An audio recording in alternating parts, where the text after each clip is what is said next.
ভার্সিটিতে ইমন আর রোজি ভালো বন্ধু হয়ে গিয়েছিল। রোজি জানতো না ইমন রোজ সকালে ওর বাসার সামনে দাঁড়িয়ে থাকে। ইমন নিজেও রোজিকে কিভাবে মনের কথা বলবে বুঝতে পারছিল না।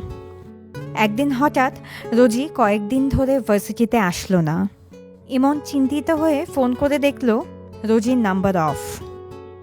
ইমন রোজির বাসার সামনে দাঁড়িয়ে থেকেও ওর কোনো খোঁজ পেল না।